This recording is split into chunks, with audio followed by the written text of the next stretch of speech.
Alors, merci pour ces messages très humains. Et c'est vrai qu'il manque beaucoup d'humanité, notamment dans ce gouvernement, mais aussi dans les précédents.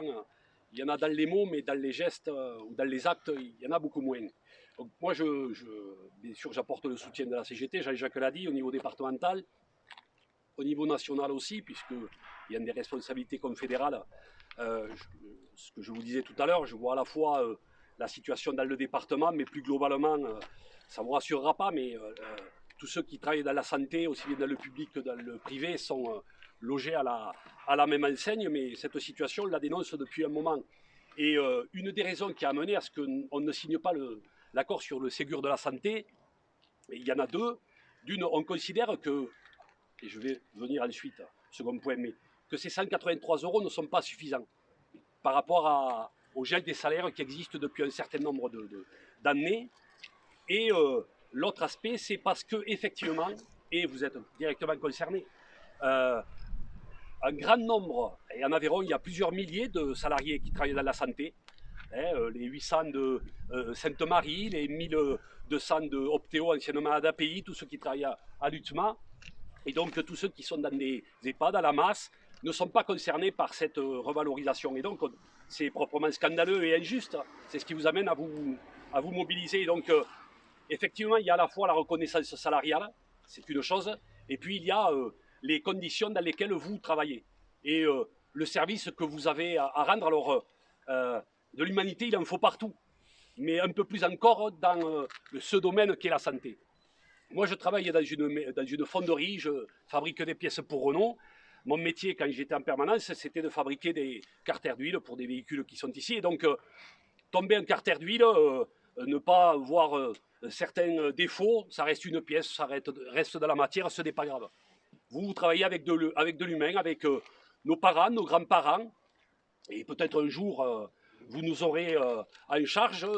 Et ce qu'on souhaite, c'est qu'on puisse à la fois que vous travaillez dans de bonnes conditions et qu'il y ait une prise en charge correcte des résidents. Or, il a fallu attendre cette crise sanitaire pour s'apercevoir qu'il y avait des salariés qui étaient indispensables. On le sait, vous le savez depuis très longtemps. Et donc, certains ont pu imaginer que dans les discours du président de la République, du gouvernement, qu'il allait y avoir un jour d'après. Mais non, dans les faits, il n'y aura pas de jour d'après si on ne crée pas les conditions pour faire en sorte qu'il y ait une juste répartition des richesses, et notamment en direction de la santé. Et tous ici, on est concernés à double titre.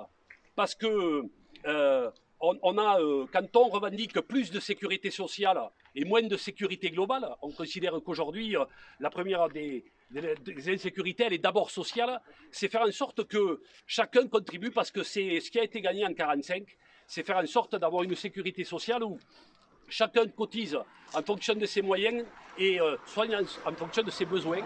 Sauf qu'aujourd'hui, tout ça est dévolu et les conséquences de ces exonérations, elles touchent directement ce que vous vivez, ce que nous vivons indirectement. Et donc, il y a besoin, au travers de notre soutien aujourd'hui, c'est faire en sorte que chacun prenne conscience qu'on ne peut pas parler d'économie et que la santé, c'est pas une entreprise de la métallurgie, c'est pas France Fermeture, même s'il y aurait à dire un certain nombre de choses. On ne peut pas négliger les moyens qu'il faut pour faire en sorte qu'à la fois vous travaillez dans des conditions correctes et que les résidents, que ceux qui sont demain patients dans un établissement quel qu'il soit, puissent être traités correctement. 5e puissance économique au monde. Aujourd'hui, beaucoup plus de cadeaux sont faits à ceux qui ont beaucoup d'argent, aux entreprises du CAC 40, à la finance. Et donc, effectivement, ça a un lien, faire en sorte que chacun prenne conscience de l'enjeu que représente aujourd'hui et pour demain, puisqu'en 2030, il y aura plus de personnes en France âgées de 60 ans que 20 ans. Donc c'est un enjeu sur le long terme et votre mobilisation, elle est exemplaire. Et il est normal qu'on vienne vous soutenir, qu'on soit retraités mineurs, cheminots, retraités cheminots et autres, gendarmes aussi, parce qu'ils sont concernés directement ou indirectement. Donc voilà, merci à vous pour cette lutte exemplaire et les témoignages que vous avez, à la fois les vôtres, mais aussi de ceux qui vous sont chers, ceux pour qui vous consacrez beaucoup de temps. Donc voilà, merci encore pour tout cela.